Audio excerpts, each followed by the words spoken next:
So thank you and welcome to this event, and I'm very honored and happy to have a chance to talk to this movement, which in many ways began here, but has spread across the country. And I want to start by talking about what I think of as the problem. And I'm told that out here when you tell a story, you need to begin with an image like this and a phrase like this. So here we are. Once upon a time, there was a place called Lesterland. Now, you don't know from the introduction because it's a secret, so please don't tell anybody, but my first name is actually Lester, so I'm allowed to make fun of Lesters, and I want to make fun of Lesters for a moment in describing the problem by understanding this place called Lesterland. So Lesterland looks a lot like the United States. Like the United States, it has about 300 million people, and of those 300 and some million people, 144,000 are named Lester. So that means 0.05% of Lesterland is named Lester. Now, Lesters in Lesterland have this extraordinary power. There are two elections in every election cycle in Lesterland. There's a general election, and there is a Lester election. And in the Lester election, the Lesters get to vote, and in the general election, all citizens over 18, if you have an ID in some states, get to vote. But here's the trick. To run in the general election, you must do extremely well in the Lester election. You don't necessarily have to win, but you must do extremely well. Now, this is the picture of democracy in Lesterland. What can we say about Lesterland? Well, we can say, number one, as the Supreme Court said in Citizens United, the people have the ultimate influence over elected officials in Lesterland, because after all, there is a general election. But there's that general election only after the Lesters have had their way with the candidates who hope to run and win in that general election. Number two, obviously, this dependence upon the Lesters produces a subtle, understated, we might say camouflaged bending to keep the Lesters happy. And number three, reform that angers the Lesters is, we might say, unlikely. Okay, so that's Lesterland. There are three things I want you to understand now that you understand Lesterland. Number one, the United States is Lesterland. The United States is Lesterland. The United States also looks like this, also has two elections. One's called the general election. The other we should call the money election.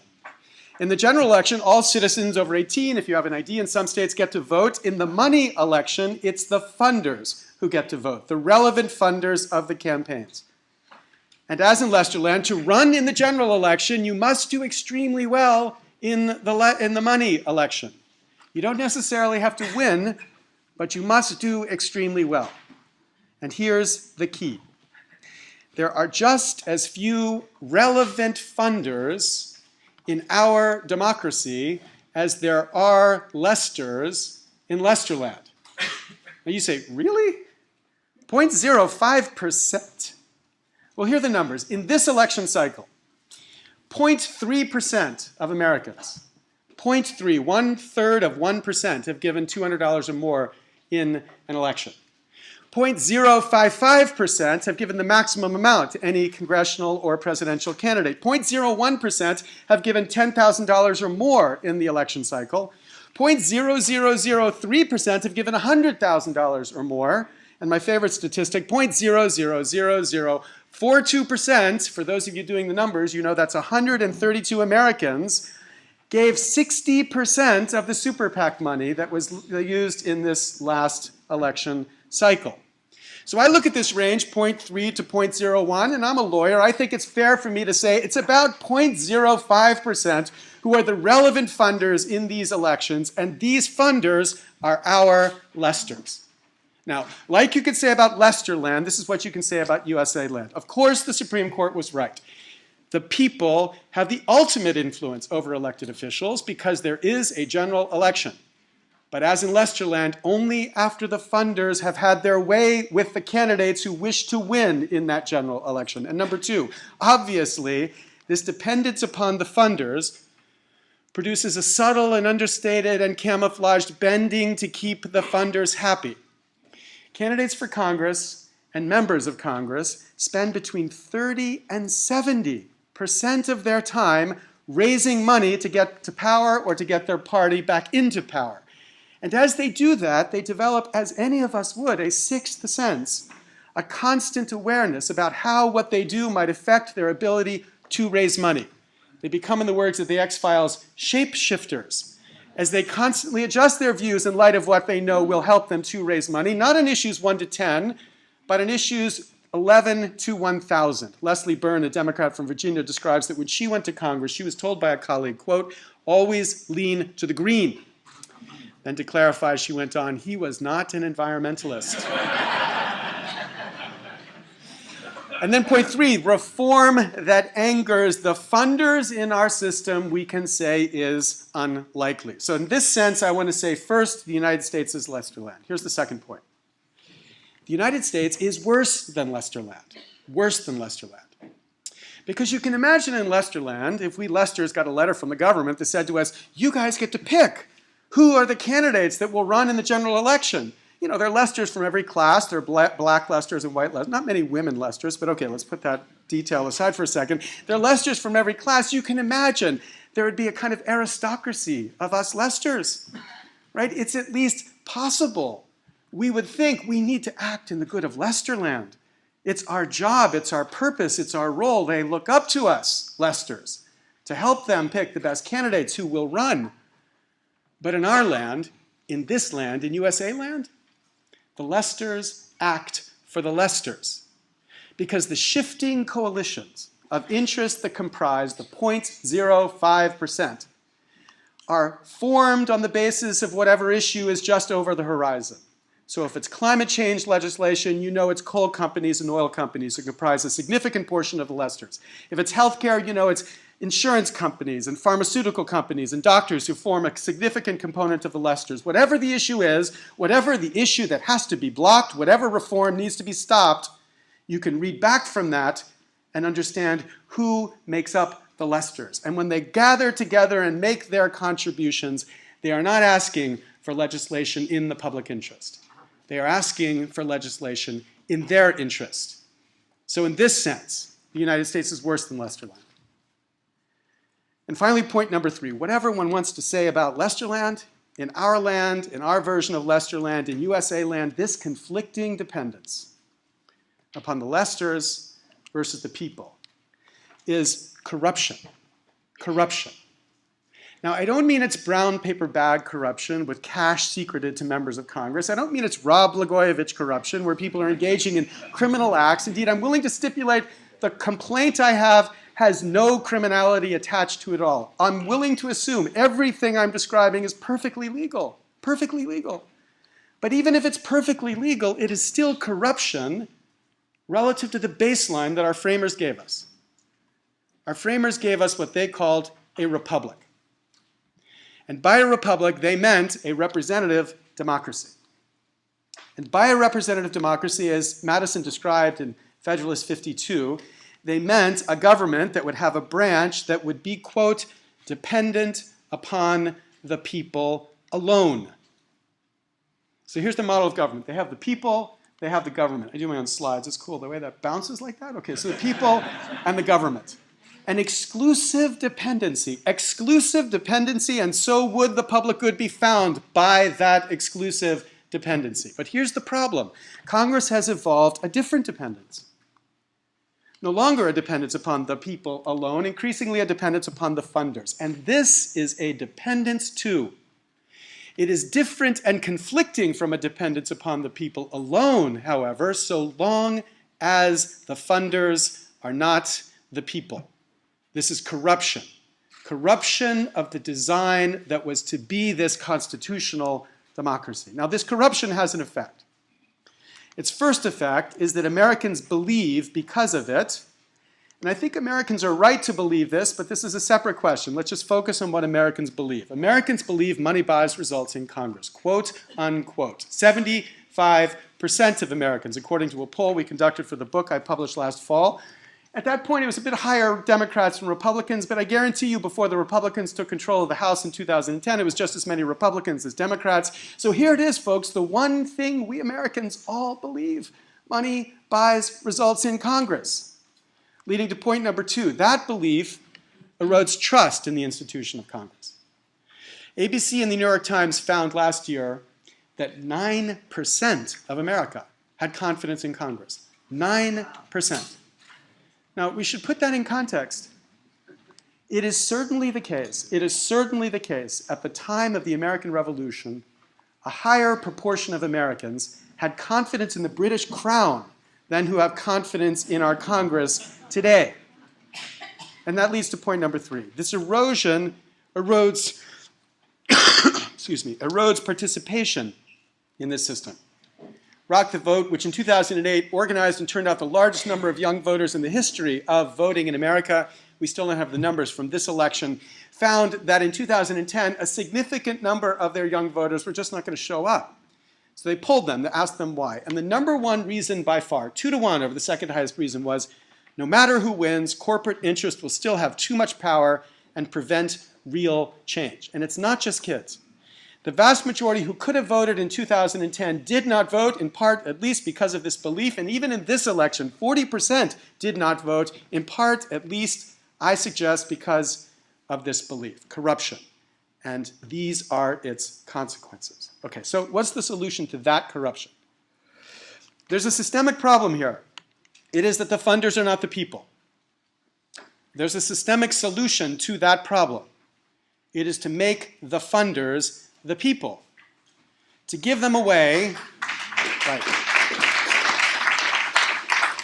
Give them away, I know it makes it sound like I mean to give Congress away, and nobody would take Congress, so I don't mean that, but I mean they give Congress one way to fund their campaigns, at least, without selling their souls and thereby without alienating America. And the one way, and I think the only way to do this, is to openly and firmly and loudly yell, we believe in citizen-funded campaigns. Now, what is that? Right? These are systems of small dollar-funded campaigns. And at least right now, they're systems where candidates get to opt into a world where they agree to take small dollar-funded contributions only, and the system amplifies those contributions to make it so they can win campaigns, never taking large contributions from anybody. Now, there are many versions of this. There's matching grant proposal systems, such as Arizona or Maine or Connecticut.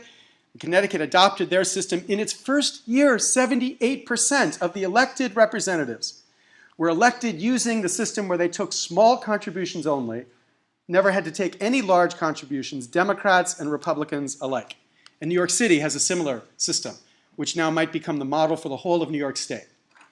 There are tax credit systems like Oregon, to give people the ability to contribute small dollars to candidates who take small contributions and then get a credit on their tax system. There are voucher proposals, first proposed by Bruce Ackerman and Ian Ayres. I've described a proposal in my book, Republic Lost, which I call the Grant and Franklin Project, where everybody gets a $50 voucher they can give to any candidate or a part of it to any candidate who agrees that he or she will fund his or her campaign with vouchers only plus contributions of up to $100 from any citizen. So Grant, 50, Franklin, 100. And I think most importantly now we have the proposal introduced just this week, the American Anti-Corruption Act, which has a tax credit to fund a voucher program of $100 to make it so candidates can opt to take small dollar contributions and have an extraordinary resource and source for those small contributions. Or there are proposals that drop them all together. Congressman Sarbanes from Maryland has a proposal called the Grassroots Democracy Act, which has a matching fund proposal, it has a tax credit proposal, and it has a pilot for the voucher proposal, all in one low-priced package. Okay, but each of these systems funds from the bottom up. Each of them is aiming to reduce the gap between the funders and the people. And each of them has as its objective to reverse the extraordinary inequality that exists in our system now, where the top 1% have 10 times the per capita influence that the bottom 99% have, to aspire to the ideal which is at the center of the way we allocate votes, which is one person, one vote. That is what citizen-funded campaigns means. Only citizens fund campaigns, and all citizens fund campaigns. And if we had that, if we had a system where candidates took small dollar contributions only, then we all could believe, as we desperately want to believe, that whenever Congress did something crazy, it was either because there were too many Democrats or because there were too many Republicans, but not because of the money. Because we would have removed that cynical assumption from the only plausible way to interpret what Congress does, because we would have made it so that the funders were all of us. Okay, now, the question, though, that get constantly presented when people like me and others, hundreds of others, push this kind of proposal is it even possible to imagine Congress embracing such an idea? Is it even possible? And there are moments where I wonder whether it's even possible. This man made me the most cynical I could possibly be about this. This is Jim Cooper, Democrat from Virginia, man who's been in Congress for as long as about 20 other members of Congress. He said to me when I was interviewing him for my book, you have to understand, Capitol Hill has become a kind of farm league for K Street. K Street, where the lobbyists work. And what he meant was, members and staffers and bureaucrats have an increasingly common business model. A business model focused on their life after government, their life as lobbyists. So 50% of the Senate between 1998 and 2004, according to Public Citizen, left the Senate to become lobbyists, 42% of the House. And as United Republic calculated just last spring, the salary increase for those they tracked as they moved from the House to becoming lobbyists was 1,452%. Pretty good business model, even in Washington. So in a system where everybody depends upon this system surviving so that their retirement is set, so their kids can have their education paid, so that their 2 other vacation houses at least have something to support the mortgage, so this system can survive, how is it possible that we could imagine attacking the cancer which is this Beltway through themselves? Because here's the fact, cancer does not cure itself. It does not cure itself. And it won't be cured by dinky little reforms, tiny little ideas, tinkering, crumbs at the table that are being proposed by people who think if we just do a tiny little switch, we will magically change this system. Instead, what it needs is a movement unlike any we've seen since the Civil Rights Movement or the Progressive Movement, taking on a corruption greater than anything we've seen since we ousted George III.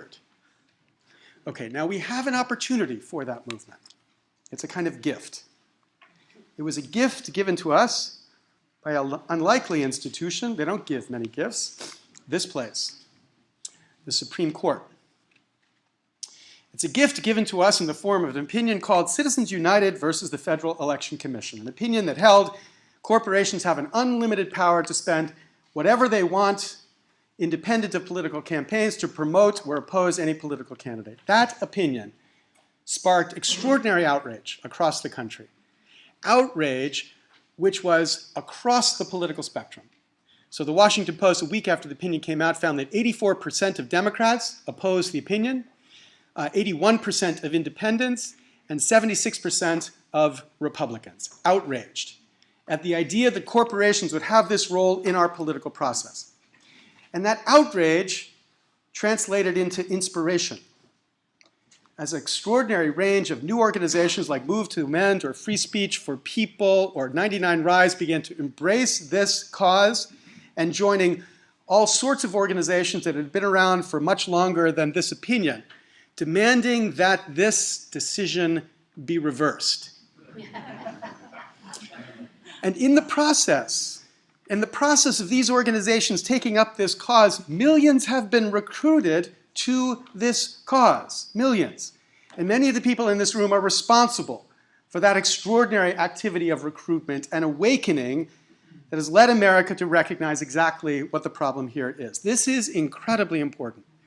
It will be remembered, this movement, as the first steps of the most important progressive movement we've seen in America in 100 years, as the first steps, as the beginning.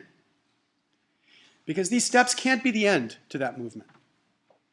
This framing, This framing alone, or money is not speech, is the first step.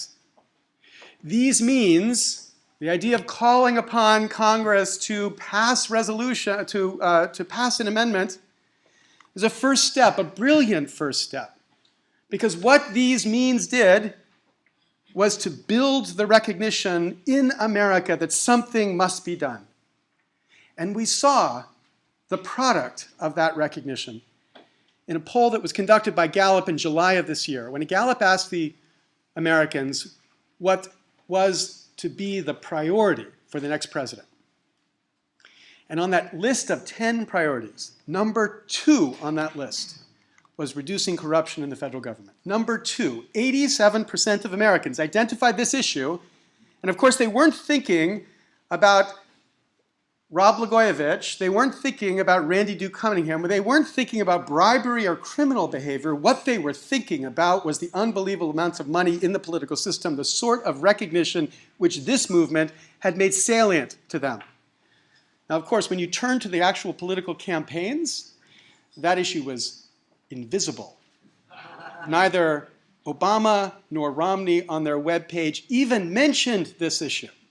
And indeed, it is the only issue on the top 10 which was not mentioned anywhere in the political campaign.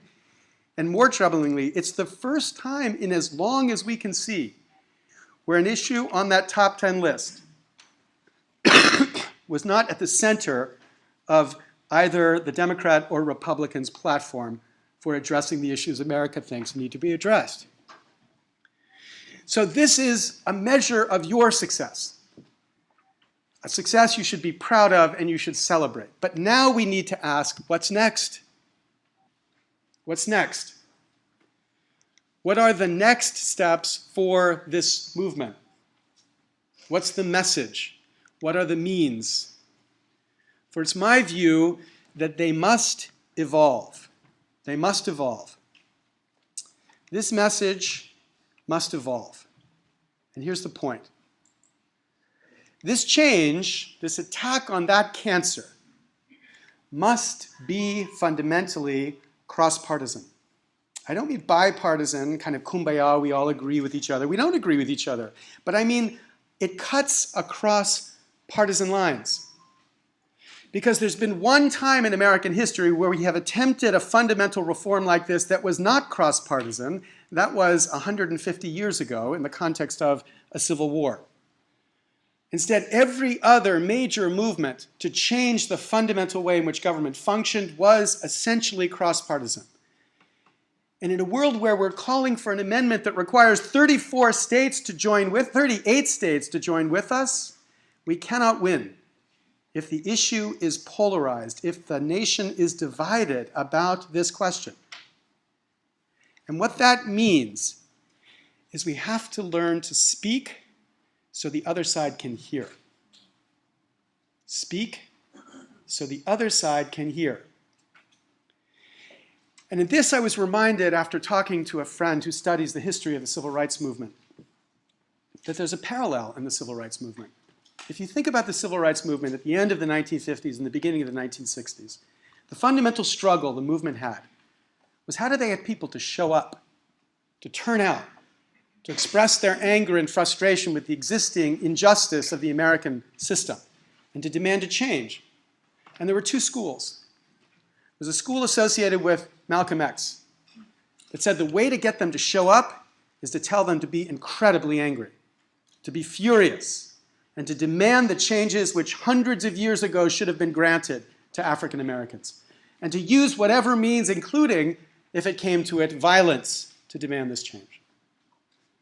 And in response to that completely plausible, at the time seemed eminently sensible, recommendation for how to bring about and demand the changes that African Americans were entitled to, Martin Luther King had a different view.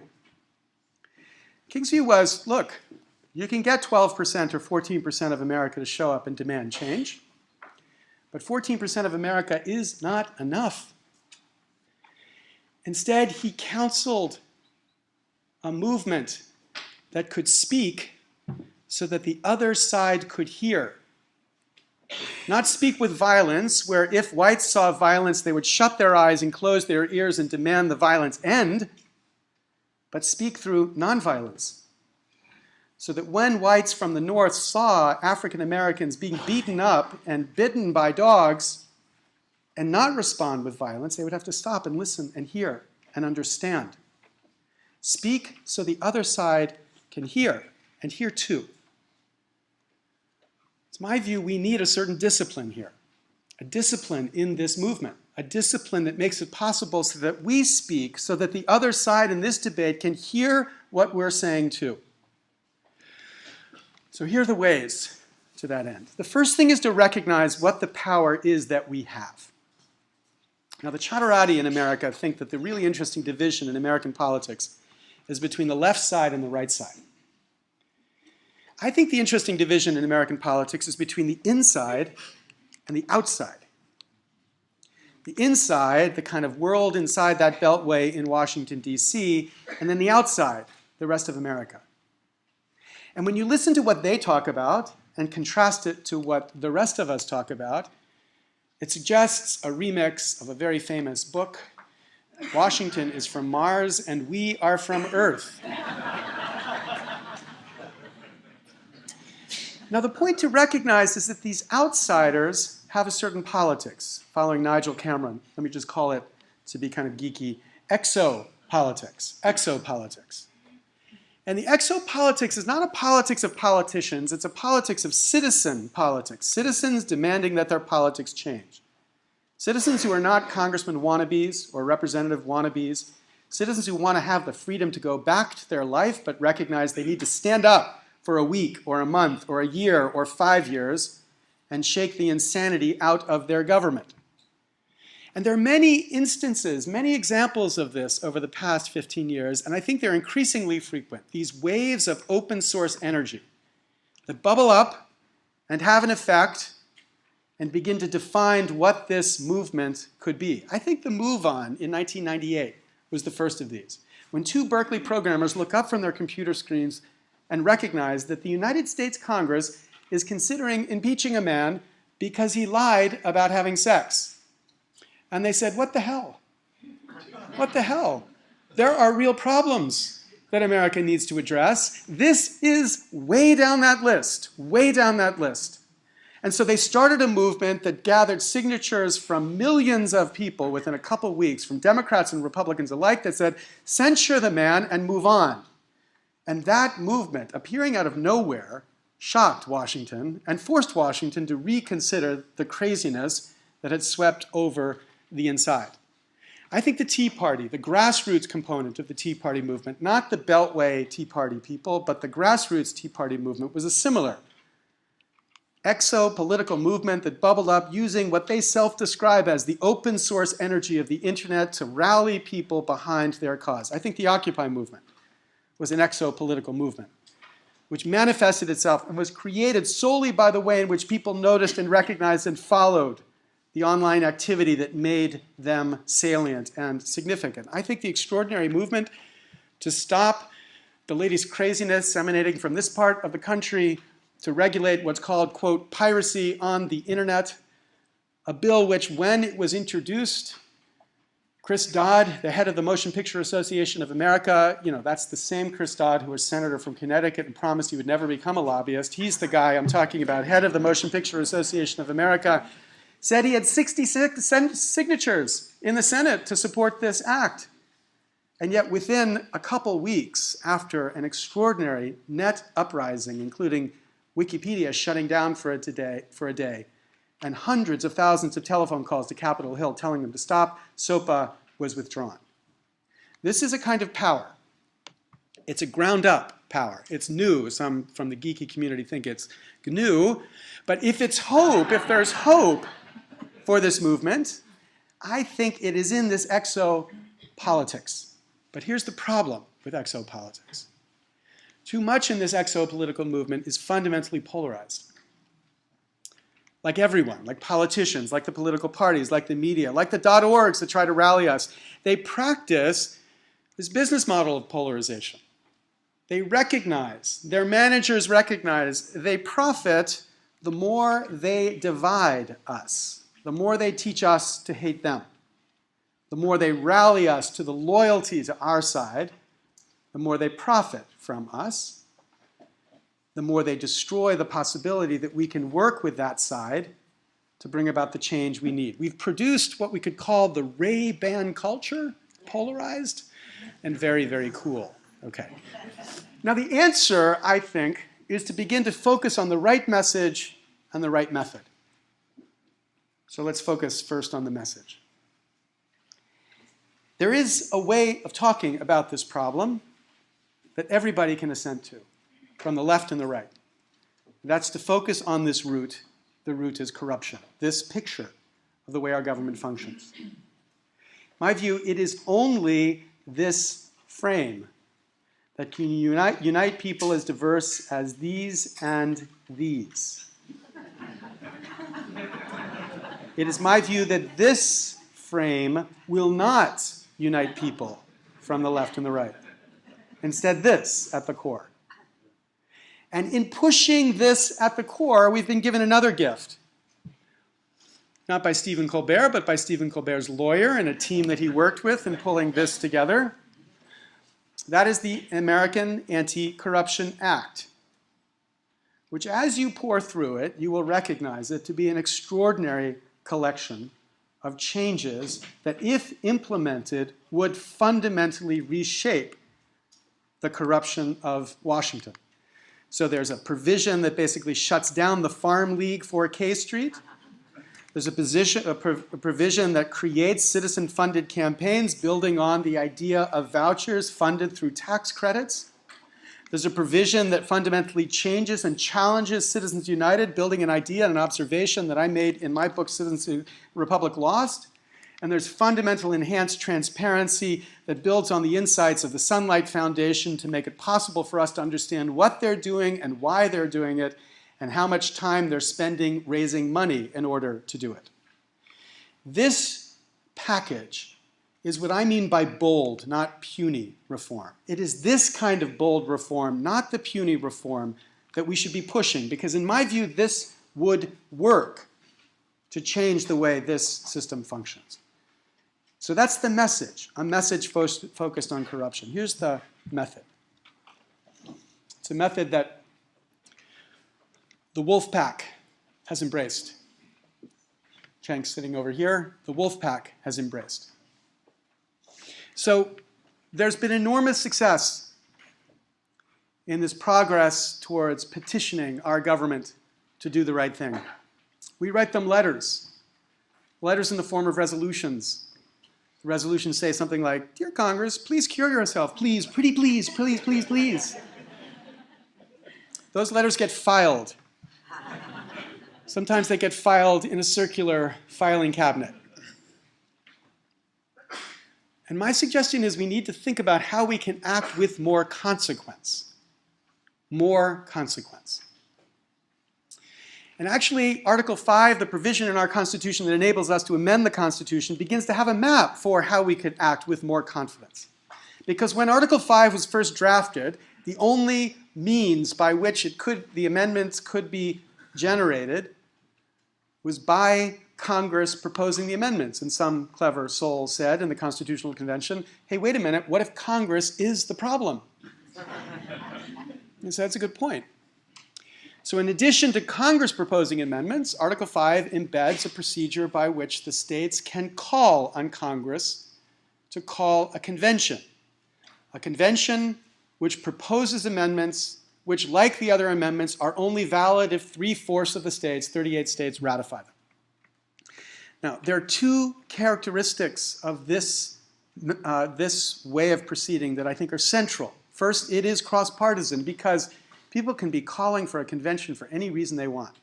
And there is a strong conservative movement calling for a convention to address the problems of debt or the problems of balanced budget, ideas that I don't have much sympathy for, but I do have sympathy for the idea that we need a way to address questions that isn't controlled by Congress.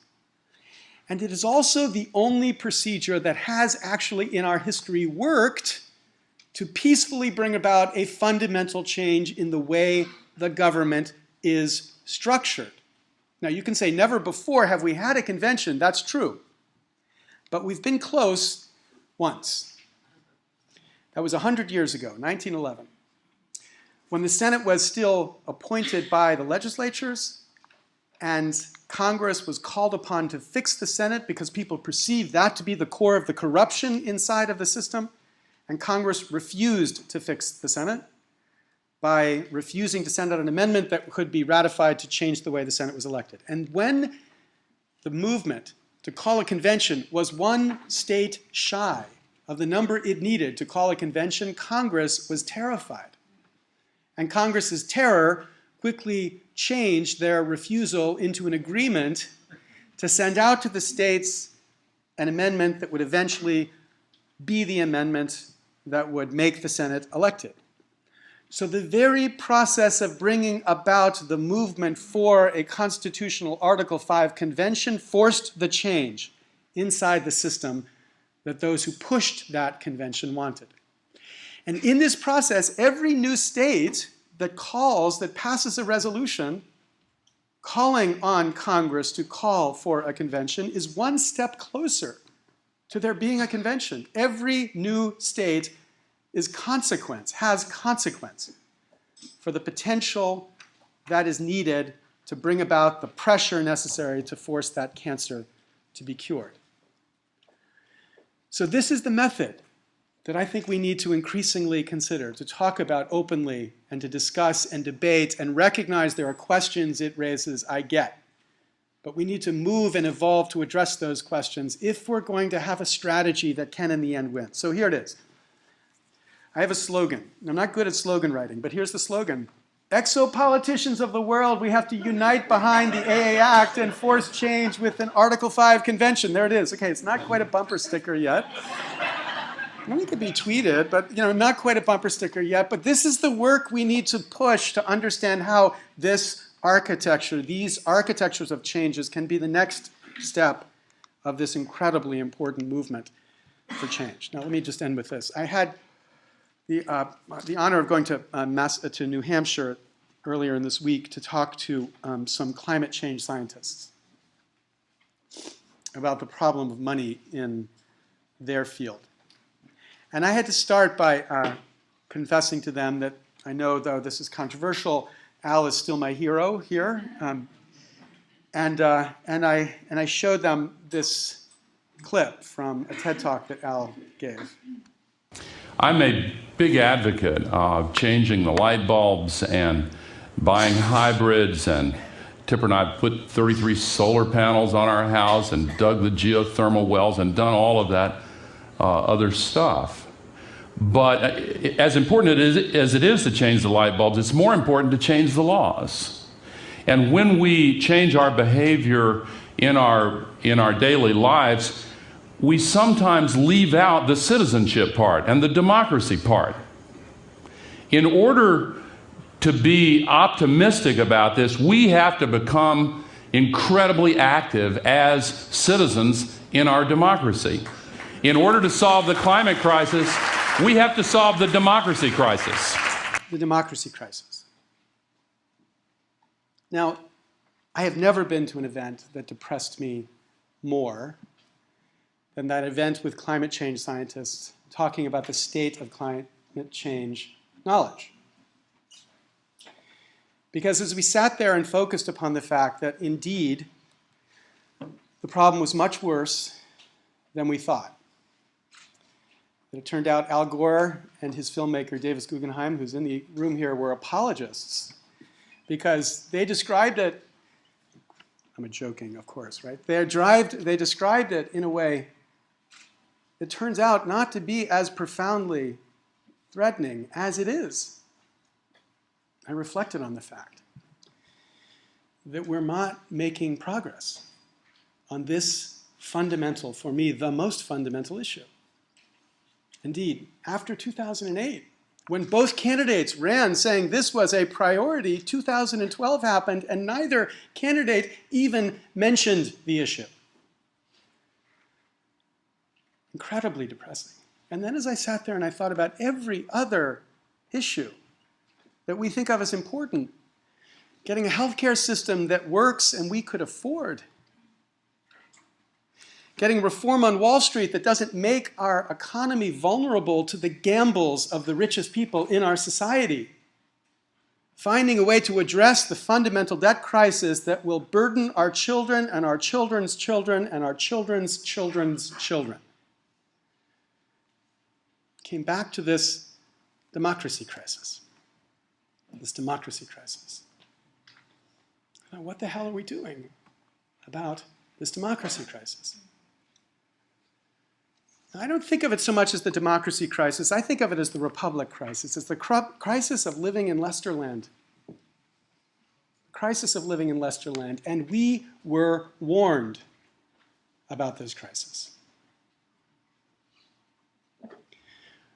When Franklin was carried from the Constitutional Convention in 1787 and stopped in the street in Philadelphia by a woman, she said, "Mr. Franklin, what have you wrought?" Franklin said, "A republic, madam, if you can keep it. A republic, a representative democracy, a government dependent upon the people alone." We have not kept that republic. We have lost that republic. And we must urgently find a way to act to get it back. And how? Through a certain discipline. Through a charity of that movement. We, us, this movement needs that discipline and charity now. If we're going to stop the insanity that is destroying this nation. Thank you very much.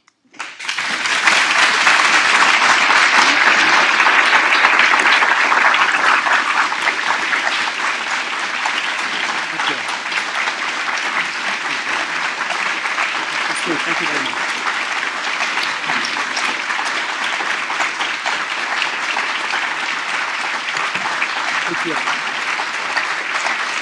Thank you.